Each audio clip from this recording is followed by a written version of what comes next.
आपने हाँ पूरे देश के आदिवासियों को एक चुनौती दिया है जिसे हम लोग स्वीकार करते हैं और हम लोग जानते हैं कि आपका ये प्रयास कभी सफल नहीं होगा, आप इसमें कभी आगे नहीं बढ़ पाइएगा। हेमंत सोरेन पर जो ये आरोप लगा कि ये किया, इसको हम लोग अपने आत्मसम्मान पर हमला मानते हैं। हम अपने सेल्फ डिटर्मिनेशन पर हमला, आत्मनिर्णय के अधिकार पर हमला मानते हैं। आदिवासी समाज बहुत विद्वेलित है, बहुत आक्रोशित है कि आपने एक गलत कदम उठा दिया है, आदिवासी समाज के मर्म को आपने छू दिया है, आदिवासी समाज के पहचान को आप मिटाने की कोशिश कर रहे हैं। तो हेमंत सोरेन को आपने माध्यम बनाया, ये अच्छा संकेत आपकी पार्टी के लिए, आपके संगठन के लिए भी अच्छा नहीं है। भारतीय जनता पार्टी के अंदर जो हमारे सांसद और विधायक हैं, उनके अस्तित्व पर भी प्रश्न चिन्ह खड़ा हो गया है कि एक हेमंत सोरेन को आपने जो हमला किया है, आपने उसको जेल भेजा है, तो आपके सांसद और आपके विधायकों के लिए भी एक चुनौती बढ़ा कि आपके पार्टी के अंदर, आपके संगठन के अंदर उन आदिवासी सांसदों, विधायकों और उन अगुओं का क्या हाल होगा, ये आप समझने की बात है। हम लोग को इस पर गौर करना चाहिए। राज्य के अगुआ, मुखिया, पूर्व मुख्यमंत्री हेमंत सोरेन को सीधा जेल भेजा गया और इसको लेकर जो आदिवासी समाज के बीच में क्या बात हो रही है, सामाजिक रूप से राजनीतिक क्या चर्चाएं हैं, ये हम लोग देख रहे हैं। ये हेमंत सोरेन पर ये हमला एक सुनियोजित षड्यंत्र के तहत किया गया है और हम लोग इस चीज़ को यह भी मान के चल रहे हैं कि ये हमारी जो ऐतिहासिक परंपरा है, हमारी जो पहचान है, झारखंडीयता है, उसको समूल नष्ट करने का एक प्रयास है। हेमंत सोरेन को एक माध्यम बनाया गया है और ये प्रयास, ये आज का प्रयास नहीं है। अगर हम पिछले इतिहास को देखेंगे तो राज बनने से पहले भी और राज बनने के बाद भी, राज बनने से पहले भी राज्य की संप्रभुता पर हमारी ऐतिहासिक पृष्ठभूमि, हमारे ऐतिहासिक जो तथ्य हैं, उनको ख़त्म करने का एक सुनियोजित तरीका राज बनने से पहले ही चलता आ रहा है। यहाँ के संसाधनों की लूट, जल जंगल ज़मीन पर जो हमारा मालिकाना हक है उसको छीनने का प्रयास, यहाँ की भाषा को ख़त्म करने का प्रयास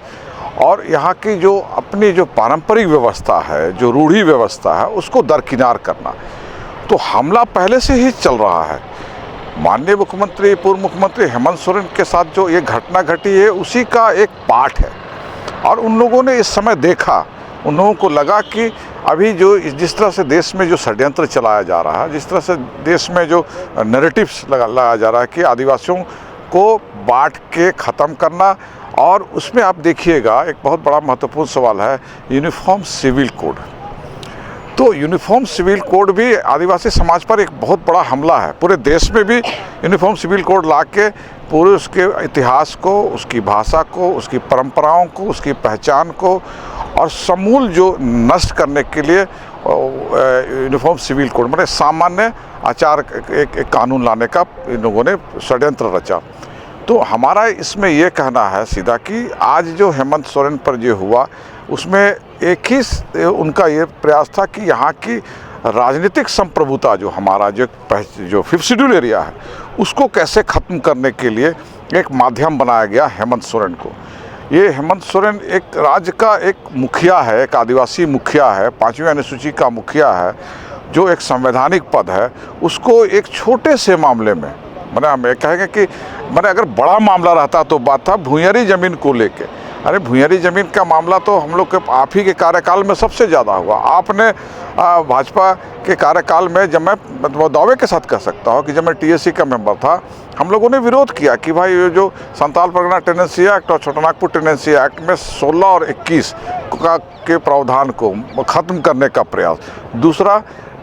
आपका सोशल इम्पैक्ट असेसमेंट और इन्वायरमेंटल इम्पैक्ट असेसमेंट, ये पूरी तरह 5वीं अनुसूची को ख़त्म करने के लिए जो आदिवासियों का जो ज़मीन पर जो हक है उसको ख़त्म करने का एक कोशिश किया गया, साथ ही ग्राम सभा को नेस्तनाबूद करने का। तो ये पूरी तरह एक प्लान तक के तहत हो रहा है। ये संघ जो है ये आसानी से नहीं मानने वाला है। तो इसीलिए जो धार्मिक जो मान्यताओं को भी ख़त्म करना और देश के सेकुलर थिंकिंग पर जो सांप्रदायिक ताकतों को बढ़ावा देना, तो उसका एक पार्ट है। तो ये जो हेमंत सोरेन पर जो ये आरोप लगा कि ये किया, इसको हम लोग अपने आत्मसम्मान पर हमला मानते हैं। हम अपने सेल्फ डिटर्मिनेशन पर हमला आत्मनिर्णय के अधिकार पर हमला मानते हैं। तो ये एक हमारा सबसे बड़ा ये है कि आपने सिर्फ हेमंत सोरेन पर नहीं, पूरे देश के आदिवासियों को आपने एक झकझोर दिया। आपने